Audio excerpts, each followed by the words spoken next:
എല്ലാവർക്കും നിമിഷാസ് കിച്ചണിലേക്ക് സ്വാഗതം. ഇന്ന് നമുക്ക് ചിക്കൻ ബർഗർ തയ്യാറാക്കിയാലോ? അപ്പൊ നമുക്കിത് എങ്ങനെയാണ് നല്ല ടേസ്റ്റി ആയിട്ട് തന്നെ തയ്യാറാക്കണേന്ന് നോക്കാം. അതിനു മുമ്പ് നിങ്ങൾ ആദ്യമായിട്ടാണ് എന്റെ ചാനൽ കാണുന്നതെങ്കിലും ഒന്ന് സബ്സ്ക്രൈബ് ചെയ്തോളൂ കേട്ടോ. സബ്സ്ക്രൈബ് ചെയ്താൽ മാത്രമേ ഞാൻ ഇനി അപ്ലോഡ് ചെയ്യാൻ പോണ വീഡിയോസിന്റെ നോട്ടിഫിക്കേഷൻസ് ഒക്കെ തന്നെ നിങ്ങൾക്ക് കിട്ടുള്ളൂ കേട്ടോ.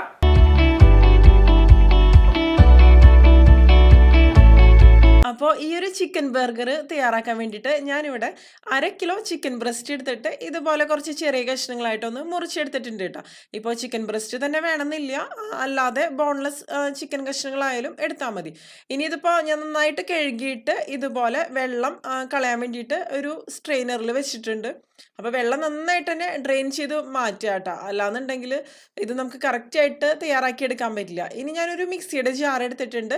ഇതിലേക്ക് നമ്മൾ കട്ട് ചെയ്തതിന് ശേഷം വെള്ളമൊക്കെ കളഞ്ഞെടുത്ത ആ ഒരു ചിക്കൻ പീസസ് ഇട്ട് കൊടുക്കുക. ഞാനിപ്പോൾ ചിക്കൻ കുക്ക് ചെയ്ത് എടുത്തിട്ടൊന്നുമില്ല കേട്ടോ, അല്ലാതെ തന്നെയാണ് ഞാൻ മിക്സിയുടെ ജാറിലേക്ക് ഇട്ട് കൊടുക്കുന്നത്. അപ്പോൾ കൂടുതൽ അളവിൽ നിങ്ങൾ എടുക്കണമെന്നുണ്ടെങ്കിൽ 2 പ്രാവശ്യമായിട്ടോ അല്ലെങ്കിൽ 3 പ്രാവശ്യമായിട്ടൊക്കെ തയ്യാറാക്കി എടുക്കാം കേട്ടോ. ഇനി ഒരു 7-8 അല്ലി വെളുത്തുള്ളി ഇതിലേക്ക് ചേർത്ത് കൊടുക്കുക. പിന്നെ ആവശ്യത്തിനുള്ള ഒരളവിൽ ഉപ്പ്, നമ്മളിതിലേക്ക് സോയാ സോസും ചേർത്ത് കൊടുക്കും, അപ്പോൾ അതിനനുസരിച്ച് മാത്രം ഉപ്പ് ചേർത്ത് കൊടുത്താൽ മതി. ഇനി ഒരു 1/4 ടീസ്പൂൺ മുതൽ ഒരു 1/2 ടീസ്പൂൺ വരെ മുളക് പൊടി ചേർത്ത് കൊടുക്കുക. ഞാനിപ്പോൾ കാശ്മീരി മുളക് പൊടി ആട്ടാ ചേർത്ത് കൊടുത്തിരിക്കുന്നത്. അതിപ്പോൾ നമ്മുടെ ഇഷ്ടം, നമുക്ക് വേണമെന്നുണ്ടെങ്കിൽ എരിവുള്ള മുളക് പൊടിയും ചേർത്ത് കൊടുക്കുക. ഇനി ഒരു 1/4 ടീസ്പൂൺ അളവിൽ കുരുമുളക് പൊടിച്ചത് ഇതിലേക്ക് ചേർക്കാം. പിന്നെ ഞാനിപ്പോൾ സോയാ സോസാണ് ചേർക്കണത് കേട്ടോ. ഇതിപ്പോൾ ഡാർക്ക് സോയാ സോസാണ്, അപ്പോൾ അത് കാരണം ഞാനിപ്പോൾ ഇതിലേക്ക് 1 ടേബിൾ സ്പൂൺ അളവിലാണ് ഡാർക്ക് സോയ സോസ് ചേർക്കണത്. ഇപ്പം നിങ്ങൾ ലൈറ്റ് സോയാ സോസ് ആണെന്നുണ്ടെങ്കിൽ ഒരു 1.5 ടേബിൾ സ്പൂൺ ഒക്കെ ചേർക്കാം കേട്ടോ. ഇനി ഇതിലേക്ക് നമുക്കൊരു മുട്ട പൊട്ടിച്ച് ഒഴിച്ചു കൊടുക്കാം.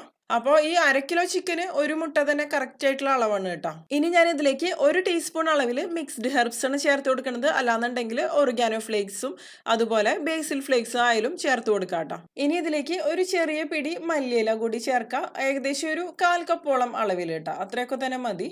ഇനി ഇതിലേക്ക് 1 ടീസ്പൂൺ അളവിൽ വിനാഗിരിയാണ് ഞാനിപ്പോൾ ചേർത്ത് കൊടുക്കുന്നത്, അല്ലാന്നുണ്ടെങ്കിൽ നിങ്ങൾക്ക് നാരങ്ങ നീരാണെങ്കിലും ചേർത്ത് കൊടുക്കാം കേട്ടോ. ഒരു പകുതി നാരങ്ങയുടെ നീരാണെന്നുണ്ടെങ്കിലും മതി, കുഴപ്പമൊന്നുമില്ല.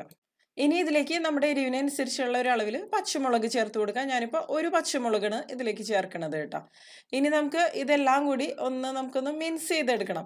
ഒരുപാട് അങ്ങോട്ട് അരച്ചെടുക്കേണ്ട ആവശ്യമില്ല, പക്ഷെ ചെറിയ കഷ്ണങ്ങളായിട്ട് ഇതുപോലെ ഈ ഒരു രീതിയിൽ തന്നെ വരണുണ്ടോ.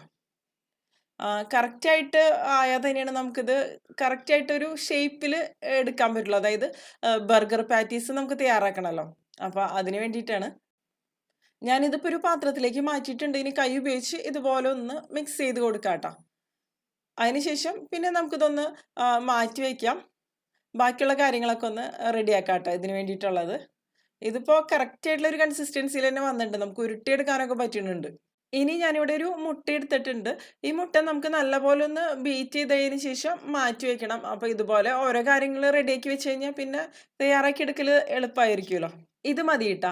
ഇനി ഇത് ഞാനൊരു പ്ലേറ്റിലേക്ക് ഒഴിച്ചു കൊടുക്കണ്, നമുക്ക് ഈസി ആയിട്ടൊന്ന് ഡിപ്പ് ചെയ്തെടുക്കാൻ വേണ്ടിയിട്ടാണ് കേട്ടോ. ഇതിനി മാറ്റി വയ്ക്കുക. ഇനി ഞാനിവിടെ ഒരു പാത്രത്തിൽ കുറച്ച് കോൺഫ്ലോർ എടുത്തിട്ടുണ്ട്. കോൺഫ്ലോറിന് അങ്ങനെ പ്രത്യേകിച്ച് അളവൊന്നുമില്ല, ഏകദേശം ഒരു 1/2 കപ്പോളൊക്കെ അളവിൽ. പിന്നെ ഞാൻ ബ്രെഡ് ക്രംസ് എടുത്തിട്ടുണ്ട്. സാധാരണ ബ്രെഡ് എടുത്തിട്ട് ഞാൻ പൊടിച്ചെടുത്തതാണ് മിക്സിയിലിട്ടിട്ട്. ഇനി ഒരു ചെറിയ പാത്രത്തിൽ ഞാൻ എണ്ണ എടുത്തിട്ടുണ്ട്. എണ്ണ കയ്യിൽ നന്നായിട്ട് ഇതുപോലെ ഒന്ന് സ്പ്രെഡ് ചെയ്ത് കൊടുക്കാം.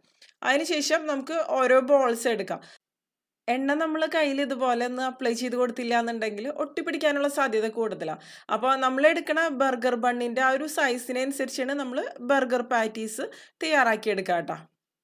അപ്പോൾ നമുക്ക് ഏത് സൈസിൽ വേണമെന്ന് വെച്ചാൽ ആ ഒരു രീതിയിൽ ആദ്യം ഉരുട്ടിയെടുക്കുക. അതിനുശേഷം ഇതുപോലെ ഒന്ന് ഷേപ്പ് ചെയ്ത് കൊടുക്കുക നല്ലപോലെ തന്നെ. ഇതിപ്പോൾ കറക്റ്റായിട്ടുള്ള അളവ്, അതായത് വെള്ളത്തിൻ്റെ അളവൊക്കെ കറക്റ്റാണ്.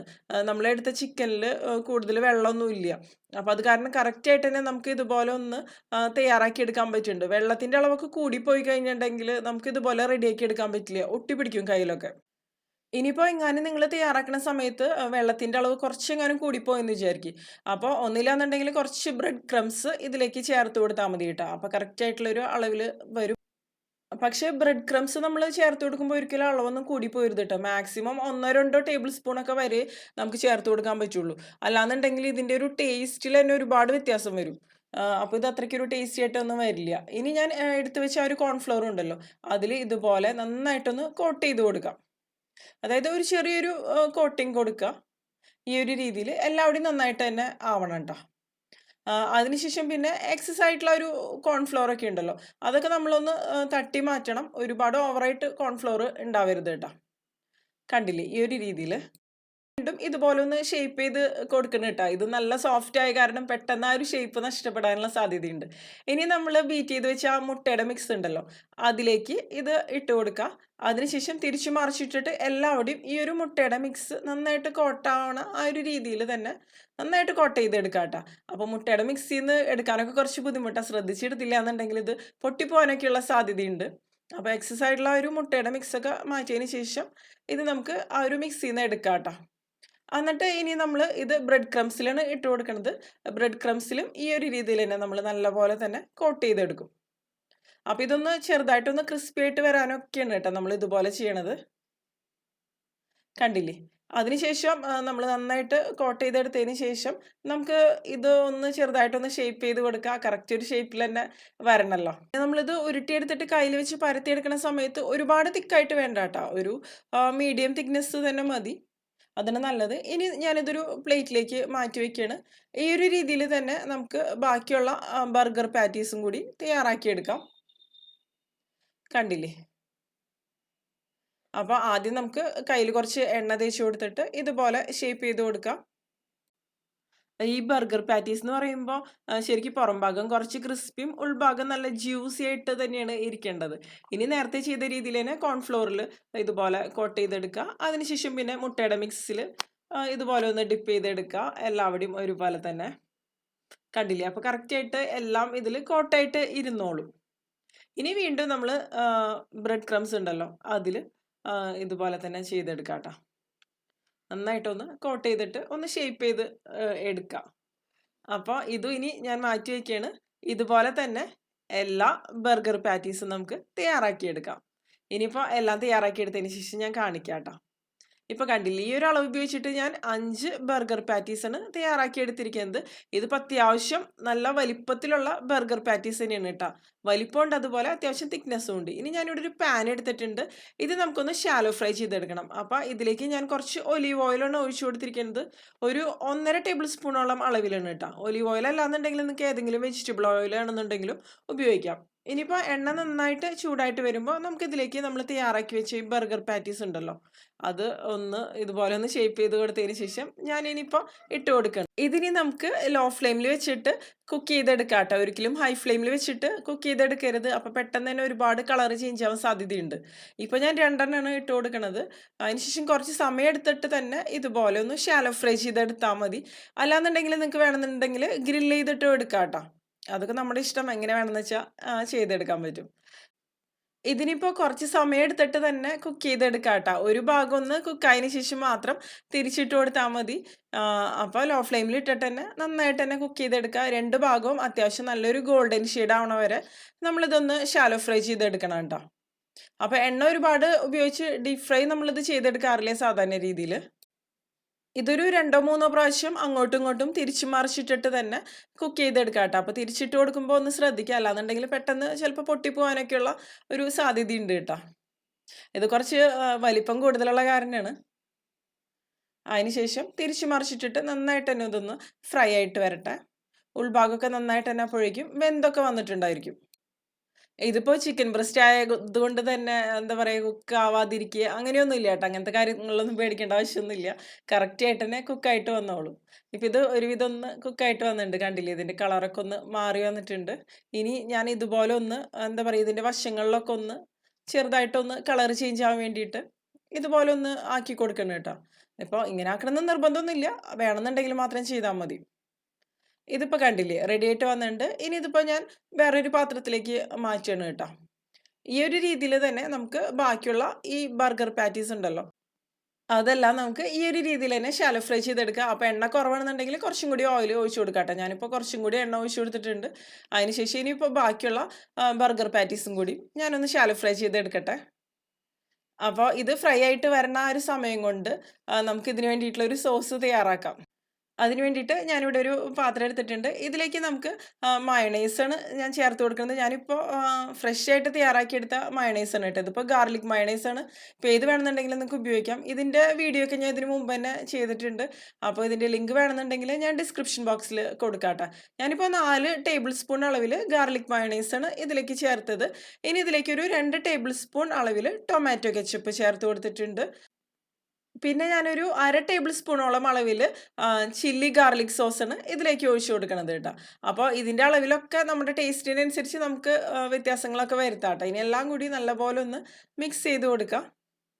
ഇപ്പോൾ കണ്ടില്ലേ കറക്റ്റായിട്ട് തന്നെ ഒന്ന് മിക്സ് ആയിട്ട് വന്നിട്ടുണ്ട്. ഇത് മതി കേട്ടോ. ഇതിനി നമുക്ക് മാറ്റി വയ്ക്കാം. പിന്നെ ഞാനിവിടെ കുറച്ച് ലെറ്റസ് കട്ട് ചെയ്തെടുത്തിട്ടുണ്ട് കേട്ടോ. അപ്പോൾ പിന്നെ ബർഗർ ബണ്ണും ഞാൻ എടുത്തിട്ടുണ്ട്. ഇനി ബർഗർ ബൺ നമുക്കൊന്ന് കട്ട് ചെയ്തെടുക്കണം. ഇതുപോലെ ഒന്ന് കട്ട് ചെയ്തെടുക്കാം. എല്ലാ ബർഗർ ബണ്ണും ഇതുപോലെ തന്നെ കട്ട് ചെയ്തെടുക്കാം ട്ടോ. ബർഗർ ബണ്ണും നമുക്ക് ഈസി ആയിട്ട് വീട്ടിൽ തയ്യാറാക്കിയെടുക്കാൻ പറ്റും. അപ്പോൾ വേണമെന്നുണ്ടെങ്കിൽ പറഞ്ഞാൽ മതി, ബർഗർ ബൺ തയ്യാറാക്കണ വീഡിയോ ഞാൻ കാണിക്കാം. ഇപ്പോൾ കണ്ടില്ലേ എല്ലാ ബർഗർ ബൺസും ഞാൻ ഇതുപോലെ കട്ട് ചെയ്ത് മാറ്റി വെച്ചിട്ടുണ്ട്. ഇനിയിപ്പോൾ നമുക്ക് ചിക്കൻ പാറ്റീസ് റെഡി ആയിട്ടുണ്ടോ എന്ന് നോക്കാം. ഇതിപ്പോൾ കണ്ടില്ലേ കറക്റ്റായിട്ട് തന്നെ ഫ്രൈ ആയിട്ട് വന്നിട്ടുണ്ട് കേട്ടോ. തിരിച്ചു മറിച്ച് ഇട്ട് ഞാൻ 2-3 പ്രാവശ്യം തന്നെ കൊടുത്തിട്ടുണ്ടായിരുന്നു. ഇനി ഇത് നമുക്ക് ഇതിൽ നിന്ന് മാറ്റാം ട്ടോ. അതുപോലെ ഇത് ഫ്രൈ ചെയ്തെടുക്കുന്നതിന് മുമ്പ് നിങ്ങൾക്ക് സമയമുണ്ടെന്നുണ്ടെങ്കിൽ ഒരു അരമണിക്കൂർ ഫ്രിഡ്ജിൽ വെക്കാം ട്ടോ. അപ്പോൾ ഒന്ന് സെറ്റായിട്ട് വരും. അതിനുശേഷം ഫ്രൈ ചെയ്തെടുത്ത് കഴിഞ്ഞാൽ ഒന്നും കൂടി നന്നായിട്ട് വരും. ഇതിപ്പോൾ ഞാൻ ഫ്രിഡ്ജിലൊന്നും വെച്ചിട്ടൊന്നുമില്ല. അല്ലെങ്കിൽ ഒരു 10 മിനിറ്റോളം ഫ്രീസറിലായാലും മതി. ഇതിപ്പോൾ അല്ലാതെ തന്നെ നന്നായിട്ട് തന്നെ വന്നിട്ടുണ്ട്. അല്ലെങ്കിൽ നിങ്ങൾക്കിത് ഇതുപോലെ തയ്യാറാക്കിയിട്ട്, അതായത് ഫ്രൈ ചെയ്യണതിന് മുമ്പ് തന്നെ നിങ്ങൾക്ക് ഫ്രീസറിൽ സ്റ്റോർ ചെയ്ത് വെക്കാൻ പറ്റും. അപ്പോൾ പിന്നെ ആവശ്യമുള്ള സമയത്ത് നമുക്കിതെടുത്ത് ഫ്രൈ ചെയ്തെടുത്താലും മതി. അപ്പോൾ ഈ പാറ്റീസ് ഒട്ടിപ്പിടിക്കാതിരിക്കണം എന്നുണ്ടെങ്കിൽ ബട്ടർ പേപ്പർ ഇട്ട് കൊടുത്താൽ മതി കേട്ടോ അതിൻ്റെ ഇടയിൽ. അതായത് ആദ്യം ഒരു ബട്ടർ പേപ്പർ ഇട്ട് കൊടുക്കുക, പിന്നെ ഒരു ബർഗർ പാറ്റീസ് വയ്ക്കുക, പിന്നെ വീണ്ടും ബട്ടർ പേപ്പർ വയ്ക്കുക, അങ്ങനെ. ഇനി ഈ ബർഗർ ബൺ ഉണ്ടല്ലോ, ഇത് നമുക്കൊന്ന് ചെറുതായിട്ടൊന്ന് ടോസ്റ്റ് ചെയ്തെടുക്കുക. അപ്പോൾ ഈ കട്ട് ചെയ്ത് എടുത്ത ആ ഒരു ഭാഗം ഉണ്ടല്ലോ, ആ ഒരു ഭാഗം മാത്രമേ നമ്മൾ ടോസ്റ്റ് ചെയ്ത് എടുക്കുള്ളൂ കേട്ടോ. അപ്പോൾ എല്ലാ ബർഗർ ബൺസും നമുക്ക് ഇതുപോലെ തന്നെ ഒന്ന് ടോസ്റ്റ് ചെയ്തെടുക്കാം. കളറൊന്നും ഒരുപാട് ചേഞ്ച് ആവാനൊന്നും നിൽക്കണ്ട, ജസ്റ്റ് ഒന്ന് ഇതുപോലെ ഒന്ന് ടോസ്റ്റ് ചെയ്തെടുത്താൽ മതി. ഞാനിപ്പോൾ എല്ലാ ബർഗർ ബൺസും ഇതുപോലെ ഒന്ന് ടോസ്റ്റ് ചെയ്തെടുത്തിട്ടുണ്ട്. ഇനി ഇത് നമുക്കൊന്ന് അസംബിൾ ചെയ്യാം. അപ്പോൾ ഇതുവരെ നമ്മൾ തയ്യാറാക്കി വെച്ച എല്ലാ കാര്യങ്ങളും ഇതിലേക്ക് നമുക്കൊന്ന് വെച്ച് കൊടുക്കണം. അപ്പോൾ ആദ്യം ഞാൻ 2 ബർഗർ ബൺ എടുത്തിട്ടുണ്ട്. ഇനി ഇതിലേക്ക് നമ്മൾ നേരത്തെ തയ്യാറാക്കി വെച്ച ആ ഒരു സോസ് ഉണ്ടല്ലോ, അത് അപ്ലൈ ചെയ്ത് കൊടുക്കുക. എത്ര നമുക്ക് വേണമെന്ന് വെച്ചാൽ അതിനനുസരിച്ച് തന്നെ ഒന്ന് സ്പ്രെഡ് ചെയ്ത് കൊടുക്കാം കേട്ടോ. രണ്ടിലേക്കും അതുപോലെ തന്നെ ചെയ്യാം. അത്യാവശ്യം നല്ലപോലെ തന്നെ ഈ ഒരു സോസ് സ്പ്രെഡ് ചെയ്യുമ്പോഴായിരിക്കും ഈ ബർഗർ കൂടുതൽ ടേസ്റ്റി ആയിട്ട് വരിക. ഇനി ഞാൻ ഈ ലെറ്റസ് ഈ ബർഗറിൻ്റെ ഒരു ഷേപ്പിൽ കട്ട് ചെയ്തെടുത്തിട്ടുണ്ട്. അത് ഇതിൻ്റെ മുകളിലേക്ക് വെക്കുക. പിന്നെ അതിനുശേഷം നമ്മൾ തയ്യാറാക്കി ബർഗർ പാറ്റീസ് ഉണ്ടല്ലോ, അത് വെച്ച് കൊടുക്കുക. പിന്നെ ഞാനിപ്പോൾ തക്കാളിയും അതുപോലെ സവാളയാണ് എടുത്തിരിക്കുന്നത്. അത് സ്ലൈസ് ചെയ്തതും ഇതിൻ്റെ മുകളിലേക്ക് തന്നെ വെച്ച് കൊടുക്കാം കേട്ടോ. പിന്നെ ഇതിൻ്റെ മുകളിൽ ഈ ഒരു സോസ് നമുക്കൊന്ന് സ്പ്രെഡ് ചെയ്ത് കൊടുക്കാം. പിന്നെ എക്സ്ട്രാ മയണൈസ് വേണമെന്നുണ്ടെങ്കിൽ മയണൈസും ഇതിൻ്റെ മുകളിൽ നമുക്ക് ഒഴിച്ചു കൊടുക്കാം കേട്ടോ. അതൊക്കെ നമ്മുടെ ടേസ്റ്റിനനുസരിച്ച് തന്നെ ഒഴിച്ചു കൊടുക്കാം. പിന്നെ ചീസ് സ്ലൈസ് നിങ്ങൾ ഇതിൻ്റെ മുകളിൽ വെച്ച് ഉണ്ടെന്നുണ്ടെങ്കിൽ ഈ ബർഗർ പാറ്റീസിൻ്റെ മുകളിൽ വെച്ചിട്ട് ഒന്ന് ചീസ് ഒന്ന് മെൽറ്റാക്കിയതിന് ശേഷം വെച്ച് കൊടുക്കാം. ഞാനത് കാണിക്കാം കേട്ടോ. ഇതിപ്പോൾ ബർഗർ റെഡി ആയിട്ടുണ്ട്. ഇത്ര തന്നെ മതി. ഇനി ചീസ് വെച്ചിട്ട് നമുക്ക് എങ്ങനെ തയ്യാറാക്കണേന്ന് നോക്കാം. ചീസില്ലാന്നുണ്ടെങ്കിലും അടിപൊളി തന്നെയാണ് കേട്ടോ. അപ്പോൾ ഇനിയിപ്പോൾ ഈ ബർഗർ പാറ്റീസിൻ്റെ മുകളിൽ നമുക്കൊരു ചീസ് സ്ലൈസ് വെച്ച് കൊടുക്കാം. അതിനുശേഷം ലോ ഫ്ലെയിമിൽ വെച്ചിട്ട് ഈ ചീസ് ചെറുതായിട്ടൊന്ന് മെൽറ്റായി വരണ വരെ നമുക്കിതുപോലെ തന്നെ ചെയ്യാം കേട്ടോ. അതിനുശേഷം പിന്നെ ഫ്ലെയിം ഓഫ് ചെയ്ത് കൊടുത്തിട്ട് ഈ ബർഗർ പാറ്റീസ് നമ്മൾ നേരത്തെ ചെയ്ത പോലെ തന്നെ ബർഗറിൻ്റെ മുകളിൽ വെച്ച് കൊടുത്താൽ മതി. വേറെ പ്രത്യേകിച്ച് വ്യത്യാസങ്ങളോ അങ്ങനെയൊന്നും ഇല്ല കേട്ടോ. ഈ ഒരു രീതിയിൽ തന്നെ നമുക്ക് എല്ലാം ചെയ്തെടുക്കാം. പിന്നെ തക്കാളി അതുപോലെ സവോള ഒക്കെ അതിൻ്റെ മുകളിൽ വെച്ച് കൊടുക്കാം, നമ്മുടെ ഇഷ്ടത്തിനനുസരിച്ച് കേട്ടോ. അപ്പോൾ അടുത്ത ചീസ് സ്ലൈസും ഞാൻ ഇതുപോലെ തന്നെ ഒന്ന് വെച്ച് കൊടുക്കട്ടെ. അപ്പോൾ ഏത് ചീസ് വേണമെന്നുണ്ടെങ്കിലും നിങ്ങൾക്ക് ഇതിന് വേണ്ടിയിട്ട് എടുക്കാം കേട്ടോ, അതൊക്കെ നമ്മുടെ ഇഷ്ടം. ഇപ്പോൾ ഈ ഒരു ബർഗർ പാറ്റീസ് നേരത്തെ തന്നെ നമ്മൾ റെഡിയാക്കി ഫ്രീസറിൽ വെച്ച് കഴിഞ്ഞിട്ടുണ്ടെങ്കിൽ പിന്നെ ബർഗർ റെഡിയാക്കി എടുക്കാൻ വലിയ ബുദ്ധിമുട്ടോ കാര്യങ്ങളോ ഒന്നും തന്നെ ഇല്ല. ഇപ്പോൾ കണ്ടില്ലേ നമ്മുടെ ചിക്കൻ ബർഗർ റെഡി ആയിട്ടുണ്ട്. നല്ല ടേസ്റ്റി ആയിട്ടുള്ളൊരു ചിക്കൻ ബർഗറിൻ്റെ റെസിപ്പി തന്നെയാണ് കേട്ടത്. അപ്പോൾ നിങ്ങൾ ഈ ഒരു രീതിയിൽ ഇതുവരെ ചിക്കൻ ബർഗർ തയ്യാറാക്കി നോക്കിയിട്ടില്ല എന്നുണ്ടെങ്കിൽ ഒന്ന് തയ്യാറാക്കി നോക്കുക. അതിനുശേഷം അഭിപ്രായം പറയാം കേട്ടോ. പ്രത്യേകിച്ച് കുട്ടികൾക്കൊക്കെ തീർച്ചയായിട്ടും ഇഷ്ടപ്പെടുന്ന ഒരു ബർഗറിൻ്റെ റെസിപ്പി തന്നെയാണിത്. നിങ്ങൾക്ക് എൻ്റെ വീഡിയോ ഇഷ്ടമാവുകയാണെങ്കിൽ നിങ്ങൾ നിങ്ങളുടെ ഫ്രണ്ട്സിനും ഫാമിലിക്കും ഒന്ന് ഷെയർ ചെയ്ത് കൊടുത്തോളൂ. അതുകൂടാതെ നിങ്ങളുടെ അഭിപ്രായങ്ങളൊക്കെ ഒന്ന് കമന്റ് ചെയ്യുക. അപ്പോൾ മറ്റൊരു അടിപൊളി റെസിപ്പി ആയിട്ട് നമുക്ക് വീണ്ടും കാണാം.